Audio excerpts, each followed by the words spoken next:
Hello, नमस्ते प्रिय विद्यार्थियों। आशा करता हूँ आप सभी सकुशल पूर्वक होंगे। आज की यह वीडियो डिटरमाइनर्स के कुछ ऑब्जेक्टिव पर है। इसे देखेंगे और इसके बारे में जानेंगे। तो डिटरमाइनर में पहला क्वेश्चन आपके पास ये रहा, is there fill in the blanks boy in the class. अब यहाँ पर आपको ये देखना है कि इसमें कौन सा ऑप्शन आएगा। तो देखिए, एक option no, anyone, none, every. No यानी नॉट एनी, नो यानी नॉट एनी होता है। एनीवन यानी कोई एक, नन यानी कोई नहीं, एवरी यानी प्रत्येक। तो यहाँ ऑप्शन कट करना सीखिए। अगर आपसे नहीं बनता है तो जिसके बारे में आप थोड़ा बहुत जानते हैं, अगर वो आ रहा है तो ठीक है, नहीं आ रहा है तो ऑप्शन को आप कट करना सीखिए। ठीक है ना। 4 ऑप्शन दिए हैं, उनमें कट करिए। तो अब यहाँ पर देखिए, is there boy in the class. तो यहाँ पर एवरी नहीं आएगा कि प्रत्येक बच्चे जो हैं वहाँ क्लास में हैं। ठीक है ना। यहाँ पर ऐसी कोई बात नहीं आई तो एवरी नहीं आएगा। नन कोई नहीं है तो ऐसा भी नहीं आएगा। तो एनीवन यानी कोई एक, तो ये भी नहीं आएगा। तो यहाँ पर क्या आएगा, नो यानी is there no boy in the class.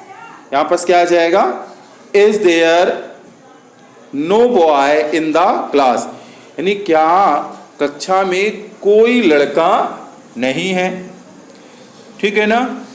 वैसे भी इंग्लिश को हिंदी बना के ना पढ़ें, इंग्लिश को इंग्लिश बनाकर ही पढ़ें तो आपको ज़्यादा समझ में आएगा। अगर आप ट्रांसलेट करते बैठ जाएंगे तो निश्चित बात है आपका समय लग जाएगा और आप अच्छा ज़्यादा नहीं कर पाएंगे। तो आप ज़्यादा हिंदी पे फोकस ना करें, ज़्यादा इंग्लिश पर फोकस करें तो आपको बाखूबी समझ में आएगा, समय की बचत होगी।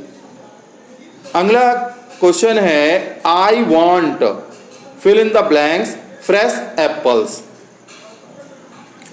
मैं बीच बीच में हालांकि हिंदी बताऊंगा आपको, लेकिन ज़्यादा ध्यान आप इंग्लिश पे दें। मैं जो है सेव, ताजे सेव चाहता हूँ।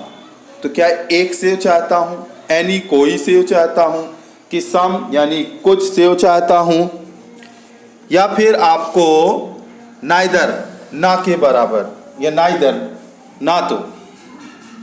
तब यहाँ पर क्या आना चाहिए, आप देखें थोड़ा सा यहाँ पर क्या आना चाहिए। आपके पास कुछ समय मैं देता हूँ, यहाँ पर आप देखिए और बताइए कि यहाँ पर क्या आएगा।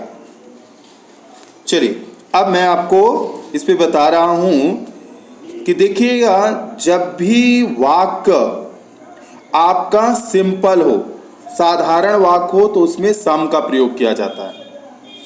जब भी आपका वाक्य सिंपल हो, तो साधारण हो, तो सम का प्रयोग करते हैं। जब निगेटिव इंट्रोगेटिव होगा, निगेटिव और इंट्रोगेटिव होगा तो एनी का प्रयोग करते हैं। तो यहाँ पर आपका एनी तो आएगा नहीं, नाइदर भी नहीं आएगा, ना निगेटिव सेंस है यहाँ पर, नाइदर भी नहीं आएगा। और यहाँ पर आर्टिकल का तो यूज है ही नहीं, यहाँ पर आर्टिकल का तो कोई यूज ही नहीं है। ठीक है, कि एक से हो, 200। ठीक है ना। यहाँ पर कोई आर्टिकल का यूज ही नहीं है। और वाक्य कैसा है, सिंपल है। वाक्य कैसा है, सिंपल है, इसलिए आपको क्या लगाना होगा, सम। क्या लगेगा, सम। ठीक है ना, क्योंकि वाक्य सिंपल है। कुछ अपवाद में जब भी आपका विल, वुड, कुड और प्लीज जैसे सेंटेंस से इंट्रोगेटिव हो तो सम लगता है, नहीं तो आपको सिंपल वाक्यों में सम का प्रयोग किया जाता है। चलिए, तीसरे सेंटेंस पे चलते हैं। अगला सेंटेंस है, I asked her for milk but she didn't have any. ठीक है ना। मैंने उससे पूछा दूध के लिए, लेकिन she did not have any, उसका पास कुछ भी नहीं था, मतलब कोई थोड़ा भी नहीं था, कुछ भी नहीं था। अब यहाँ पर देखिए, लिटिल ऑप्शन है आपके पास, मच है, शम है और एनी है। आपके पास कुछ समय है, आप इसमें कमेंट के माध्यम से आप बता सकते हैं आंसर कि क्या आएगा, यहाँ आप बता सकते हैं। चलिए अब मैं आपको बता रहा हूँ, समझिएगा। यहाँ बस इस वाक्य को देखिए आप, केवल I asked her for milk, ये केवल इतना वाक्य देखिए, ठीक है ना, आगे नहीं जाना क्योंकि ये कंबाइंड सेंटेंस है, बट से जोड़ा गया है, ठीक है। दूसरे वाक्य को नहीं देखना है कि निगेटिव है, हमको केवल इतना देखना है, आई आस्क्ड फॉर मिल्क। ये कैसा वाक्य है? सिंपल है। सिंपल है तो आपको क्या लगाना है? सम। सिंपल है तो क्या लगाना है? सम, ठीक है ना। सिंपल है तो क्या लगाना है आपको? सम लगाना है। समझ में आ गया होगा, ठीक है ना।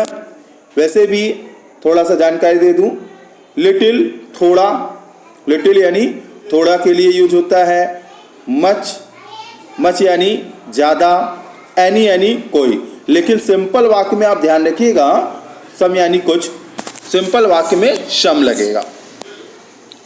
चलिए अगले सेंटेंस की ओर चलते हैं। आप ये रहे चौथा नंबर। अब देखेंगे, do you have book on grammar. यहां पर आप क्वेश्चन मार्क लगा लें, क्वेश्चन मार्क लगा दें क्योंकि इंट्रोगेटिव सेंटेंस है। Do you have book on grammar. अब यहां पर आपसे पूछा जा रहा है, क्या आपके पास कोई ग्रामर की किताब है। अब यहाँ मोर, मोर यानी कई, मोर यानी अधिक, मोर यानी अधिक, ज़्यादा। एनी यानी कई, मोर यानी ज़्यादा, और एनी यानी कई, मैनी यानी कई। देखिएगा, मैनी यानी कई, फ्यू यानी कुछ, फ्यू यानी कुछ। अब यहाँ पर क्या लगेगा, जैसा कि हमने आपको बताया भी है, अभी अभी हमने आपको चर्चा की है कि जब भी आपका निगेटिव और इंट्रोगेटिव सेंटेंस हो, तो ये कैसे सेंटेंस है, आप बखूबी इसे क्वेश्चन मार्क से देख के समझ सकते हैं। यहाँ क्वेश्चन मार्क लगा हुआ है, इंट्रोगेटिव है। अगर आप थोड़ा सा भी इंग्लिश का नॉलेज रखते हैं तो हेल्पिंग वर्ब से जब भी सेंटेंस चालू हो तो वह इंट्रोगेटिव होता है, क्वेश्चन वर्ड से चालू हो तो इंट्रोगेटिव होता है। अगर आपसे ये भी जानकारी नहीं है तो आप देख लीजिए कि लास्ट में क्वेश्चन मार्क लगा है, यानी वह इंट्रोगेटिव है। और जब इंट्रोगेटिव है तो आपको ध्यान देना है कि इंट्रोगेटिव सेंटेंस में आपका क्या लगेगा? एनी। क्या लगता है? एनी। सिंपल सेंटेंस में आपका सम लगता है, लेकिन इंट्रोगेटिव और निगेटिव सेंटेंस में क्या लगता है? आपका एनी का प्रयोग किया जाता है। इसलिए यहाँ पर इसका आंसर क्या हो जाएगा? आपका एनी हो जाएगा। क्या हो जाएगा बच्चों? एनी हो जाएगा। अगला सेंटेंस है, सी ईट्स एप्पल्स एवरी डे। वह प्रतिदिन सेब खाती है। तो यहाँ क्या होना चाहिए? सेवरल यानी कई, नन, सेवरल हो गया वन, एक, लिटिल। लिटिल तो आपको ध्यान रखिए, लिटिल ये आपका अनकाउंटेबल चीज़ों में होता है, यानी ये तो लगेगा नहीं, क्योंकि एप्पल क्या है? काउंटेबल है। फ्यू, फ्यू यानी कुछ, ये तो काउंटेबल में लगता है, लेकिन यहाँ पास नहीं आएगा। चलिए अब दो में सेवरल की वन, तो क्या लगेगा? सी ईट। तो यहाँ पर वन वाली बात ही नहीं है। वन क्यों नहीं लगेगा? क्योंकि ये आपका एप्पल्स है, एप्पल्स प्लूरल है, तो वन भी नहीं लगेगा। ये आपके तीन ऑप्शन कट गए। तो क्या लगेगा आपका? सेवरल यानी कई, सेवरल यानी कई, क्योंकि फ्यू ना के बराबर कुछ, कुछ है ना, थोड़े से के लिए। तो यहाँ तो एप्पल्स हैं, बहुत से हैं, ठीक है ना। तो यहाँ सेवरल यानी कई, सेवरल यानी कई। अब अगला सेंटेंस ये रहा, two cooks spoil the broth. Broth यानी सूप। ब्रोथ यानी क्या होता है आपका? ब्रोथ यानी सूप होता है, सूप, ठीक है ना, जो सूप होता है।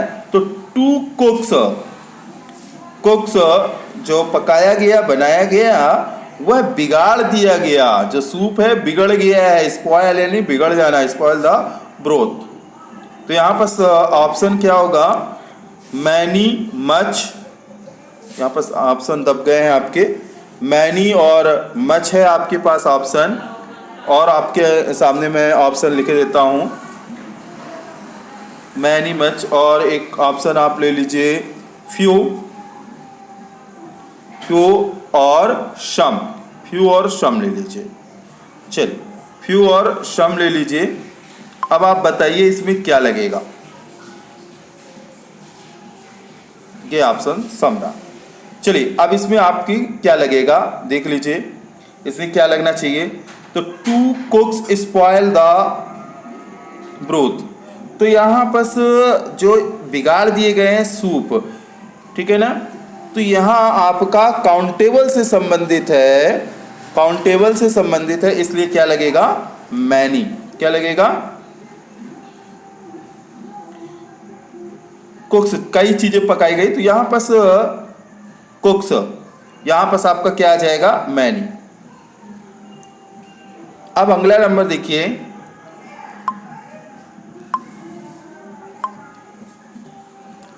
फिर इसके बाद है आपका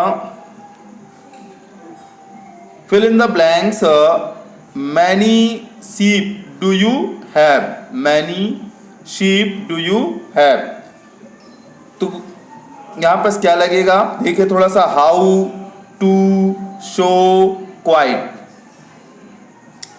तो यहाँ इंट्रोगेटिव क्वेश्चन पूछ रहा है, तो ऑलरेडी आप बता सकते हैं, यहाँ पर कुछ भी ऐसा नहीं आएगा कि सो आएगा, टू आएगा कि क्वाइट आएगा, यहाँ पर सीधा क्वेश्चन वर्ड आएगा, यानी how, how many sheep do you have, कितनी कितनी भेड़ें जो हैं आपके पास हैं, तो यहाँ पर आपको हाउ का यूज कर लेना है। चलिए 8वें नंबर में चलते हैं, we are going out for few days, we are going out for, हम बाहर जा रहे हैं कुछ दिनों के लिए, दा लगेगा, ए लगेगा, सम लगेगा कि मैनी लगेगा, तो यहाँ पर फ्यू के आगे आपको फ्यू, ठीक है ना, यहाँ पर कोई आर्टिकल नहीं लगना, या आपका दा का प्रयोग नहीं लगेगा, आर्टिकल लगेगा लेकिन क्या लगेगा, यहाँ दा का कोई प्रयोग नहीं होगा। अब यहाँ पर डिटरमाइनर में ध्यान रखिएगा, जैसे आपका सम, एनी, फ्यू, लिटिल, तो फ्यू तो दिया ही है, तो यहाँ पर कोई भी दूसरा डिटरमाइनर निर्धारक शब्द आप यूज नहीं करेंगे, ठीक है ना, तो बचता है फ्यू के साथ क्या लगेगा, ए, ए फ्यू, क्या होता है, फ्यू होता है, ए फ्यू होता है और दा फ्यू होता है, ठीक है ना। यहाँ पर इन्हीं दो में आप देख सकते थे, दा में और ए में, तो यहाँ आपका फ्यू, तो फ्यू होता है, ए फ्यू होता है कि दा फ्यू होता है, तो यहाँ पर वी आर गोइंग आउट, हम बाहर जा रहे हैं, फॉर फ्यू डेज, कुछ दिनों के लिए, तो जहाँ सकारात्मक पॉजिटिव सोच होती है उसके लिए हम ए का प्रयोग करते हैं, और जहाँ एकदम ना के बराबर बचा कुचा एकदम लास्ट का होता है उसमें दा का प्रयोग करते हैं, और जहाँ निगेटिव सेंस होता है वहाँ फ्यू, निगेटिव सेंस में फ्यू, पॉजिटिव सेंस में ए फ्यू, और जो लास्ट का बचा हुआ होता है, जैसे मेरे पास जितने पैसे थे वो सारे मैंने खर्च कर दिए, जितना दूध था मैंने सब पी लिया, ठीक है ना, तो जितना दूध था मैंने सारा पी लिया, तो यहाँ पर तो काउंटेबल वाली चीज़ें बातें करेंगे हम, जैसे जितनी जैसे हमने कहे जितनी टॉफी थी उतनी मैंने खा ली, काउंटेबल वाली, क्योंकि यहाँ पर फ्यू है, ठीक है ना, तो काउंटेबल, तो यहाँ पर क्या यूज किया जाएगा, ए का प्रयोग करेंगे। अगला नंबर है, आई डोंट नो, मैं नहीं जानता, how, fill in the blanks, money has she has spend, उसने कितना पैसा खर्च कर दिया, तो मैनी है, मच है, लिटिल है कि फ्यू। अब आप बताइए इसमें क्या लगेगा, तो मनी यानी धन, ठीक है ना, तो मनी यानी धन है, और धन अनकाउंटेबल होता है, अनकाउंटेबल होता है, और अनकाउंटेबल चीज़ों में, और वैसे भी निगेटिव सेंस वाले में हमेशा क्या यूज किया जाता है, मच, क्या यूज करेंगे, मच। मैनी तो यूज होगा ही नहीं, क्योंकि काउंट ये अनकाउंटेबल है, मैनी यूज होगा नहीं। लिटिल, लिटिल यहाँ पास नहीं यूज होगा, और ना ही काउंटेबल वाली चीज़ें यहाँ है नहीं, तो ये काउंटेबल वाली यानी फ्यू और मैनी तो आपको लगना ही नहीं है। अब लिटिल और मच, तो लिटिल जो है हमने आपको बताया निगेटिव सेंस, जब आपकी एकदम नकारात्मक सोच वाले हो, ठीक है ना। तो यहाँ जब ऐसा ऑप्शन हो लिटिल और मच और वाक्य निगेटिव हो तो आप मच का प्रयोग ज़्यादा सुटेबल रहेगा। किसका? मच का। आई डोंट नो, मैं नहीं जानता कि हाउ मच, वैसे भी ध्यान रखिए एक कंजक्शन हाउ के साथ क्या लगेगा, हाउ मच। हाउ लिटिल नहीं सुना होगा आपने, हाउ मच सुना होगा, हाउ मच पढ़ा होगा। How much money has she spent, तो हाउ मच यूज किया जाएगा। अगला है not, fill in the blank, trees bore fruit, ठीक है ना। तो यहां पर क्या आएगा देखिए, फ्यू, मैनी, सम की टू। तो बोला गया नॉट नहीं है, ट्रीज बोर फ्रूट, पेड़ जो है फल देते हैं, यानी फल को जन्म देते हैं। तो यहाँ पर क्या यूज होना चाहिए आप देखेंगे, तो यहाँ ट्रीज है, ट्रीज यानी काउंटेबल, क्या है? काउंटेबल, काउंटेबल चीज़ों में यूज किया जाएगा। तो यहाँ पास आपको काउंटेबल चीज़ों में, तो यहाँ टू तो कोई ऑप्शन नहीं, टू तो आपका आएगा नहीं, दो पेड़। सम भी नहीं आएगा कुछ के लिए, ठीक है ना, क्योंकि निगेटिव सेंस है इसलिए सम भी नहीं आएगा। अब फ्यू और मैनी, तो फ्यू ये आपका और मैनी, तो फ्यू एकदम नकारात्मक, ना के बराबर, एकदम ना के बराबर। तो ऐसा तो होता नहीं कि पेड़ सब एकदम बहुत ना के बराबर फल देते हो, यानी इतने सारे पेड़ हैं बहुत सारे, तो क्या फल नहीं देते? वो देते हैं। तो यहाँ बस ये आपका फ्यू भी नहीं आएगा, हमारे पास ऑप्शन बचता है मैनी, और ये काउंटेबल है इसलिए इसमें क्या लगेगा आपका? मैनी लगेगा। क्या लगेगा? मैनी। तो इस तरह मैंने आपको 10 सेंटेंस बताए हैं बच्चों। उम्मीद करता हूँ कि आपको डिटरमाइनर के कुछ नियम आपको समझ में आए होंगे। सभी तरह से बताने का प्रयास किया हूँ। वीडियो अगर अच्छी लगी हो तो लाइक करें, शेयर करें, सब्सक्राइब करें। धन्यवाद।